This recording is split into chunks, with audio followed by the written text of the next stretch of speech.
Let us recap. 3 years ago, you were sent to the center of the Earth as part of a top-secret mission to ensure the delivery of Little Orpheus, an atomic-powered capsule. You promptly vanished until you casually wandered up to Molodiyozhnaya station 3 years later, claiming to have saved the world but lost Little Orpheus in the process. Is this correct? Yes, General, it is, but... You are charged with many crimes against the state, including desertion, lying to a superior officer, and sedition. Any one of these charges bears the punishment of execution by firing squad. General, you must be reasonable. I did my best. It's all true, I swear. I swear upon the lives of my family. Oh, do you?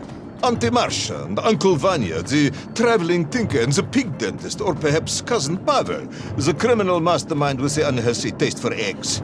How stupid do you think I am, Comrade Devalov? Sudayu, it is all true. Maybe your toy maker, or was it watchmaker, father, who apparently taught you all he knew, despite being killed when you were less than 5 years old. I was a fast learner? You have precisely 1 minute to convince me not to summon the guards, and have you shot on the spot. A minute? A lifetime. It's all I need, General.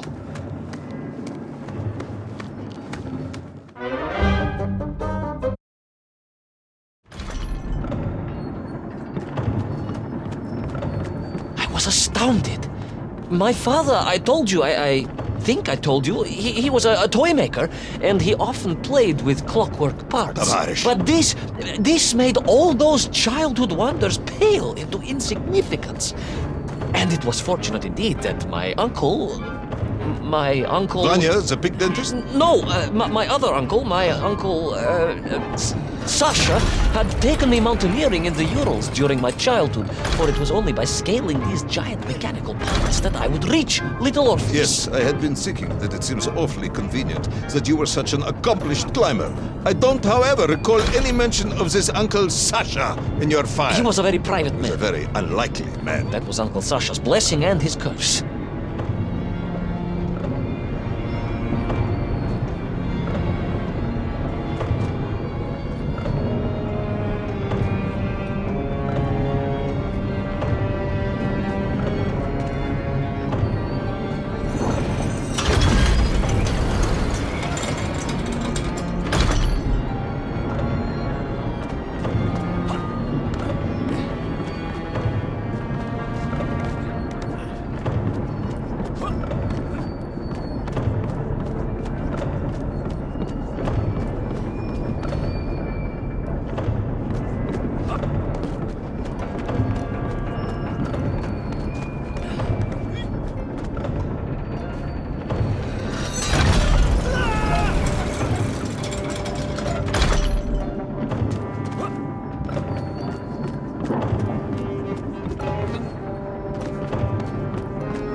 Those great wheels and cogs clashed and boomed. The vast hands of all time crunching forever and ever around. Ivan Ivanovich. Pendulums and springs and great big wheels and tiny little wheels. Tavarish Privalov, stop! Though at least the Mengf were not here, especially as they seemed to infest the world below the surface. Mengf everywhere. Mengf. Many Mengf. Mengf aplenty. Mengf. You are a bambling, comrade. Enough.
There was Toll! Aha! High above. On the clock face, perhaps. With his radios and his crystals. Now, if I could just reach him, I could use the bomb. There is the bomb. You have no idea how to make a bomb. You have no idea about how to do anything one might actually expect of a cosmonaut. The bomb? Ivan Ivanovich! General? Time is up.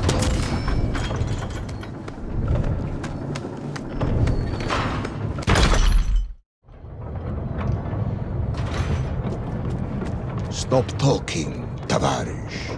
You don't know what happens next. It is obvious. You've done very well.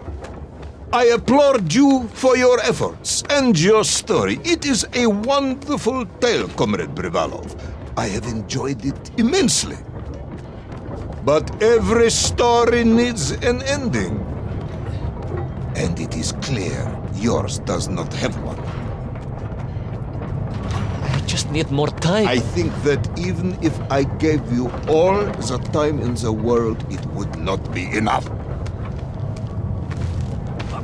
No, General. I can do this. That is, I remember what happens next. I just need to catch my breath and compose myself. We both know how this story ends, comrade. But Little Orpheus, you haven't heard what happened. We will find out soon enough. You will be executed, and another expedition will be sent. No, you cannot. You cannot. We must never go back. You don't understand. Make me, then. Make me understand. I am a kind man, although you may not believe this. I do not want to have you shot. So help me. Make me understand. Tell me what happened to Little Orpheus.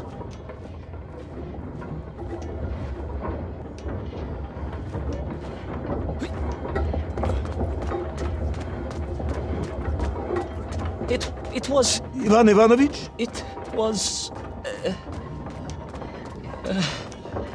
It was... No... I'm sorry, General. I'm sorry, I have no idea. You are right. I simply cannot think what happened next. It's just... a blank, General. There's nothing there. I am very tired, you see. Comrade Privalov. Ivan. You're right. It's over, General. Perhaps you would be so kind as to write to my mother for me. Of course I will. You are a kind man, as you have said. And, General... Yes, Ivan. Was it a good story? Oh, yes. It was an excellent story. Thank you, General. I am just sorry I couldn't give you an ending. Unless... General? Quiet, Tovarish. I am thinking. Unless... I seem to remember that there were many problems with Little Orpheus during production. General? Problems with the casing around the atomic battery. Concerns. Concerns, General? Yes, concerns. Unlikely though that might be. Yeah, it seems if I remember that it failed to secure properly. A sharp blow could spring the hatch and expose the fragile casing of the bomb to any would-be vandal. I'm not sure I follow you. A resourceful yet forgetful hero might, one would think, take advantage of that fact. But how, General? Where would I find something to strike it with? The son of a watchmaker would easily find something within a giant clock mechanism that resembled a hammer, surely. A hammer? Why, yes, General. I do remember now. I grasped the hammer-shaped thingamabob. Let's just agree it was a hammer, Ivan. Yes, of course. Let's do that. I recovered my senses, shook my head, and looked about me. In my distracted stupor, I had climbed further up the tower than I ever thought possible. In front of me was the clock face, and I gazed out through it at the sheer expanse of history. And I knew whatever happened next... happened next? The hand of destiny had fallen upon your shoulder. Yes! It had. And what an extraordinary hand it was.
And so, Tol was defeated.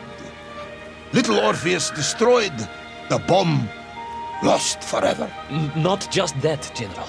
In that moment, time sprung back to its proper shape, and I found myself once more in Plutonia, the start of my journey.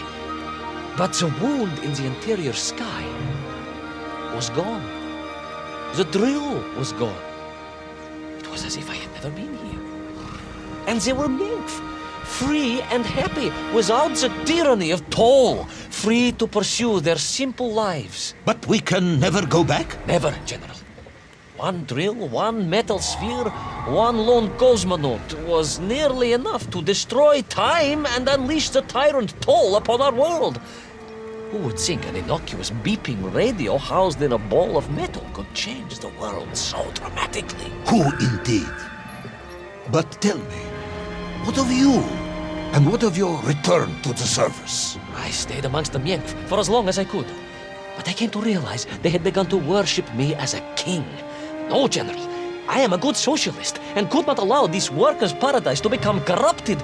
And so I left that wonderful land for the last time. And then? And then I walked. For 2 years I wandered, always looking for a way home, through lands and worlds almost beyond imagination. Until one day I emerged, blinking into sunlight, and realized I was home. Until one day I emerged, just like that? You just found your way back to the surface? Well, General, it was a little more complicated than that. There were great obstacles to overcome, and terrible challenges to face, and incredible lands to explore. Enough, Ivan. Little Orpheus is lost forever.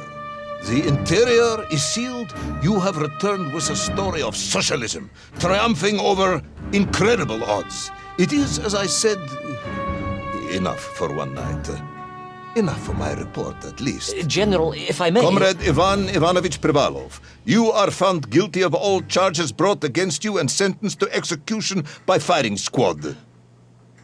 However, having listened to your story, I believe you are quite mad. In other words, I find your madness guilty, not you. And we cannot execute madness, and indeed, there are lessons to be learned, even in the depths of this madness. Perhaps the Americans were right to send a chimp after all. So, General? Get out of my sight, Ivan. Go home. Enjoy a state pension as a madman. Just make sure I never see you again. Yes, General. Of course, General. Anything you say. I shall be small and quiet and live a life without excitement and... Out! Until one day I just emerged. Oh, very good, Tavarish. Very good indeed.